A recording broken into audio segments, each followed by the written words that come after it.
We recently had some experiences in which we had to rely on insurance and warranties. As we were working through these things, it brought up some issues that you might not be aware of that we're going to share in this video. So recently, and perhaps almost too soon to talk about, we were the victims of a smash and grab. And someone went up to our rear passenger side window, smashed it in, and then stood on the side of our truck rails and leaned in and took some things out of our vehicle.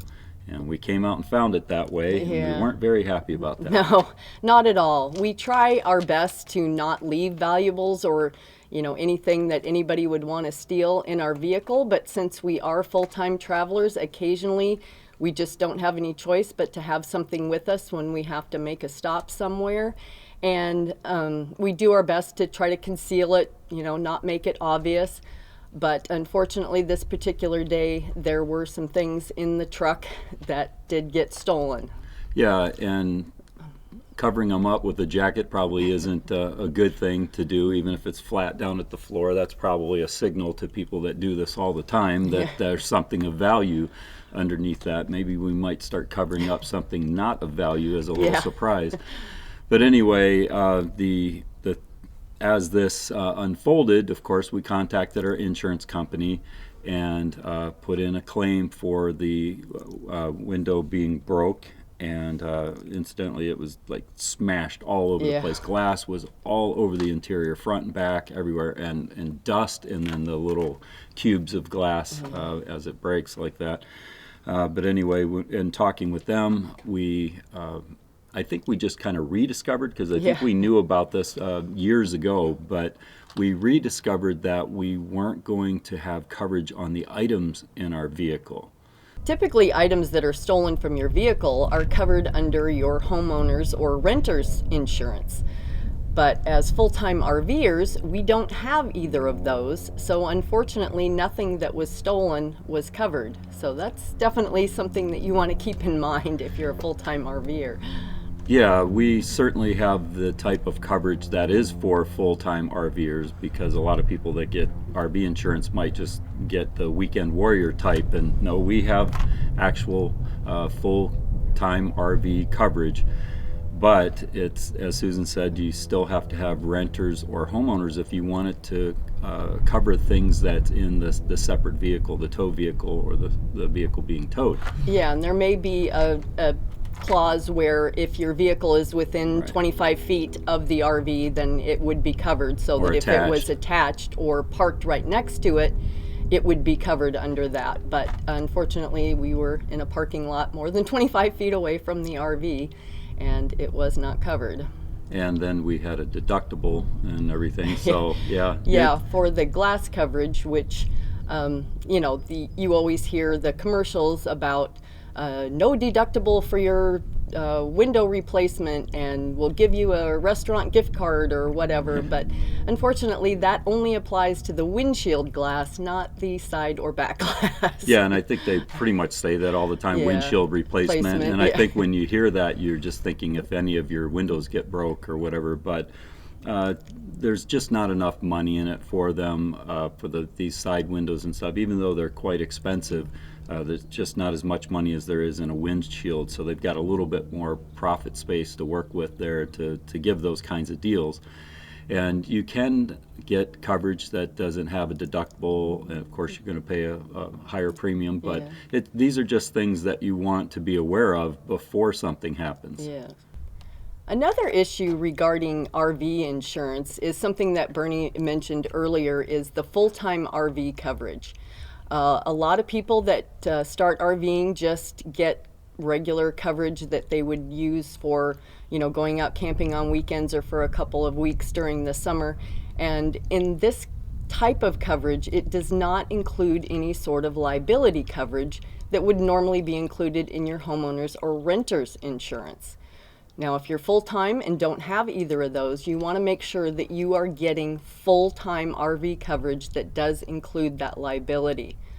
And there are only a few companies that offer this. Yeah, and it might not be your favorite pastime. Just hearing this might bore you to death, but it really does pay off in the end. If you just get with your agent and go over these things line item, make sure that you have the coverage that you think you have. Yeah. I mean, a lot of people take this stuff for granted, or they think that they have the coverage and they really don't. Yeah, And you so just assume that if somebody trips on your RV stairs or bumps into your corner of your slide or something, that you're going to have coverage. But if you don't have that full-time RV coverage or some type of homeowners or renters coverage for that, you could find yourself in a really bad situation. Yeah, so it just pays to make sure what type of coverage you actually have. So another situation that we found ourselves in, as we were leaving the glass repair place, we decided, since we were doing things of this nature with the truck, that we just go ahead and get our routine tire rotation done. And that was probably one of the most pleasant experiences I think I've had with a repair place or anything like that, because they allowed us to drive right into the bay. They jacked us up while we were in it and said, stay in the vehicle, enjoy your air conditioning. So we did that, and they were able to like we were on some type of, had a crew out there, Yeah, a pit crew or pit something. crew. And so they went ahead and rotated all the tires, and as they were doing that, they noticed that we had a nail in one of the tires, and it was in the probably the best place that I guess you could take it. A nail is right in the top of the tread, not in the track, and definitely not in the side. So that was okay. I said, yeah, go ahead and repair that. And so they did that, and we also had a TPMS issue. One of our tire pressure management system sensors was out, so we had that replaced.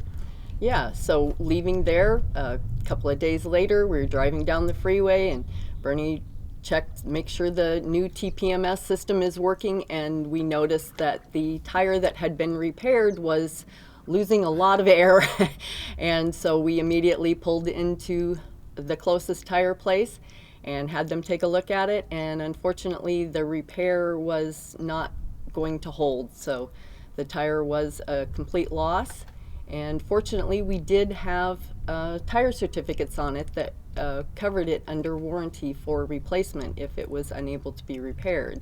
Yeah, and you'll want to make sure that you have something like this if that matters to you, and it matters a lot to us. We put a lot of miles on tires, and we want to make sure that they're good tires and that they're covered if something goes wrong.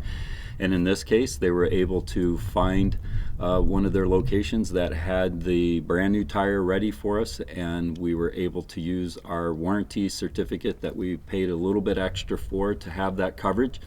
And they swapped it out, and off we went with a brand new tire in its place. Now, one of the things that you want to keep in mind with these types of warranty certificates is that it's for repair or replacement of the tire that actually has a problem. Yeah. Obviously, it doesn't continue on, because they usually are 330 seconds of tread wear. Was 3 years or 330 seconds of tread, and so you might assume that, well, within 3 years, anything that goes wrong, it's going to be repaired or replaced. And that may not necessarily be the case. It's on the tire. So once you've used that, if it's been 3 months or 2.5 years, into the warranty, once you've used it, it's gone on that tire. So the new tire that you're getting, if you want to continue that coverage, you will need to buy another warranty certificate, right, to keep that going. Yeah, so that's kind of a good tip to keep in mind, that you'll need new coverage. They're not going to just keep letting it go on forever.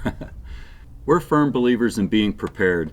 Unfortunately, a lot of people don't purchase a fire extinguisher until after there's been a fire, install alarms until after they've been burglarized, or get the coverage they need until after there's been a problem.